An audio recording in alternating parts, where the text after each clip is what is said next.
अब Hooke's law हमें क्या एक्सप्लेन करता था? जस्ट लिमिट ऑफ प्रोपोर्शनैलिटी तक बताता था हम लोग। ठीक है। जब स्ट्रेस स्ट्रेन कर्व में आते हैं, प्रॉपरली हम डिफॉर्मेशन ऑफ सॉलिड को डिस्कस करते हैं, तो there are 3 to 4 further points जो सॉलिड के अंदर आते हैं हमारे पास, जिसकी बेसिस पे हम उसकी डक्टिलिटी या मेलिबिलिटी स्लैश मेलिबिलिटी या ब्रिटलनेस को डिस्कस करते हैं। लिमिट ऑफ प्रोपोर्शनैलिटी के बाद आने वाले जो डिफरेंट पॉइंट्स होते हैं, उसको हम स्ट्रेस स्ट्रेन कर्व में डिस्कस करते हैं। लिमिट ऑफ प्रोपोर्शनैलिटी के बाद if we keep on increasing the force, stress को अगर हम इंक्रीज करते रहें, they would come a point which would be known as elastic limit या यील्ड पॉइंट। अगर हम इस पॉइंट में भी फोर्स को रिमूव कर देंगे, object will come back to its original position. Again Hooke's law था, हमने उसमें पढ़ा कि फोर्स इज प्रोपोर्शनल किसके होता था? डिस्टेंस। एक्सटेंशन। ठीक है। अगर लिमिट ऑफ प्रोपोर्शनैलिटी से ज्यादा if we crosses the point, उसमें they would come another point which would be known as elastic limit और yield point. If we remove the force even after this point, the although we have the curve, और हमने पढ़ा था limit of proportionality के बाद permanent change in shape आ जाता है, but हम स्ट्रेस स्ट्रेन कर्व के अंदर प्रॉपरली डिटेल के अंदर पढ़ते हैं कि no, there are certain points, अगर आप उन पॉइंट्स पे भी फोर्स को रिमूव कर दो, we would still get back to our original position. So those are known as, that point is known as elastic limit और यील्ड पॉइंट। ये सी पॉइंट और बी पॉइंट तकरीबन सेम ही है, कुछ सब्सटेंसेस के अंदर लो यील्ड पॉइंट होता है, कुछ सब्सटेंसेस में जरा हायर यील्ड पॉइंट होता है। मतलब फर्दर ऑन अगर आप सी पे भी फोर्स को रिमूव करोगे तो भी ऑब्जेक्ट क्या आ जाएगा? It would come back to its original position. C को जब आप क्रॉस करते हैं, when you cross the C, this is the ultimate point. जब आप सी को क्रॉस करेंगे, ये देखो इलास्टिक रीजन उसने यहां तक लिखा हुआ है, ये टेंजेंट बना के यहाँ पे उसने शो किया हुआ है। After further increasing the stress, there would be a permanent change in shape in the object, and the object will not come back to its initial position. That region is known as plastic region. Thickness. ठीक है। ठीक। After yield point we get, कौन सा region आता है? Plastic region आता है, elastic which limit. Means now plastic. There is a permanent change in shape. अब ऑब्जेक्ट वापस अपनी ओरिजिनल पोजीशन पे नहीं आएगा। ठीक है।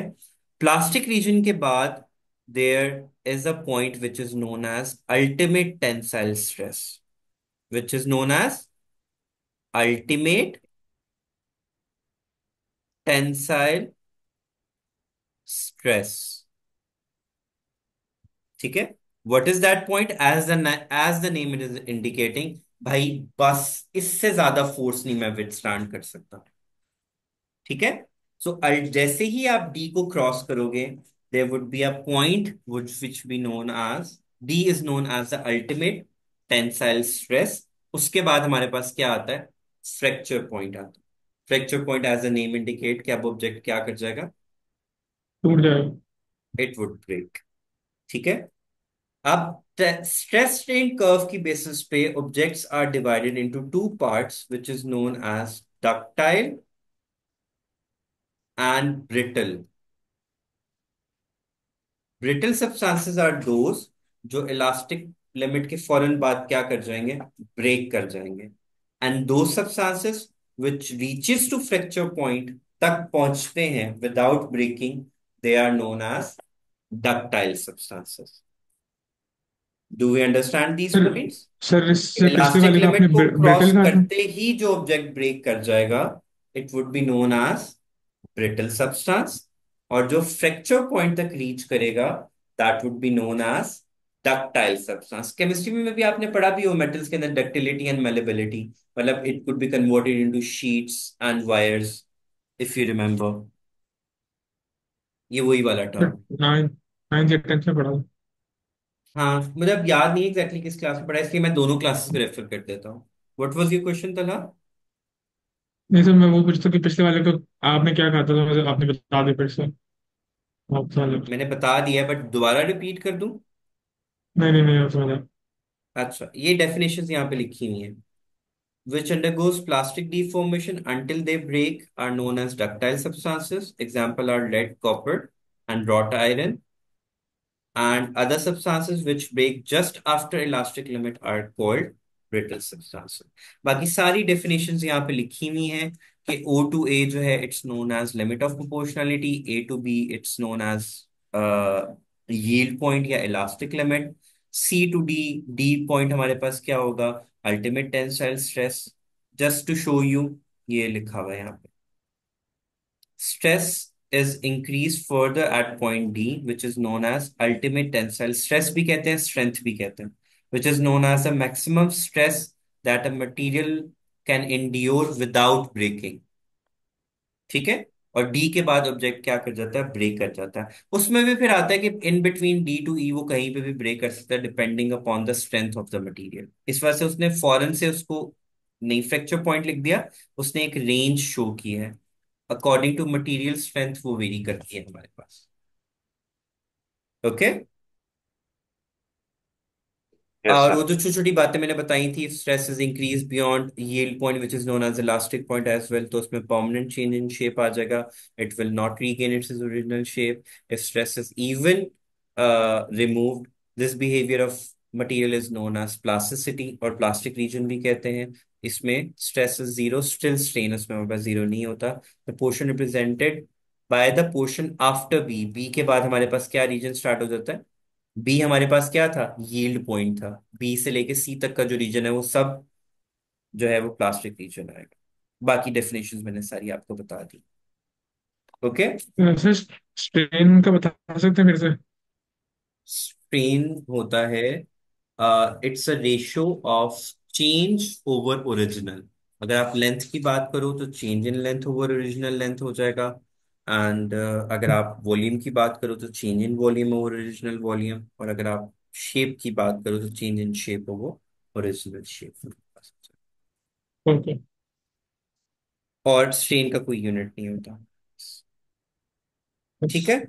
अब मॉडुलस ऑफ इलास्टिसिटी की बेसिस के ऊपर we drive the equation for potential energy, but before that we, in order to get the answer for the elastic potential energy, we take help from force extension graph. जो area under the force extension graph होता है, that gives us the basis for the क्या कहते हैं, derivation for the potential energy. अब ये हमारे पास force extension graph है हमारे पास, एफ इजिकल्स टू के एक्स वाला जो ग्राफ हमने हुक्स लॉ में पढ़ा हुआ था ना। अब हमें पता है कि जहां तक स्ट्रेट लाइन होती है वहां तक हम किसी पॉइंट पे भी वैल्यू ले लें, हमारे पास आंसर क्या आता है, सेम आता है। ठीक है।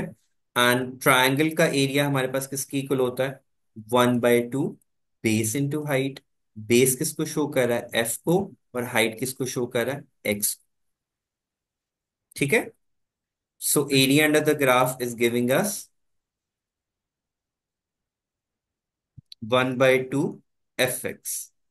लेकिन हमें पता है कि वर्क डन किसकी इक्वल होता है, एफ डी के इक्वल होता है। एफ तो चलो एफ ही रहा, डी को हम क्या इंडिकेट करेंगे, एक्स से इंडिकेट करेंगे।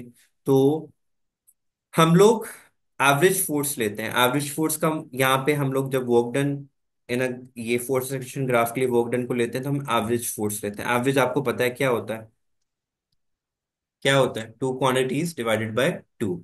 अब इनिशियली हमारे पास फोर्स क्या था, जीरो, एंड फाइनल वैल्यू हमारे पास क्या थी, एफ। तो 0 + f/2 वुड बी 1/2 f।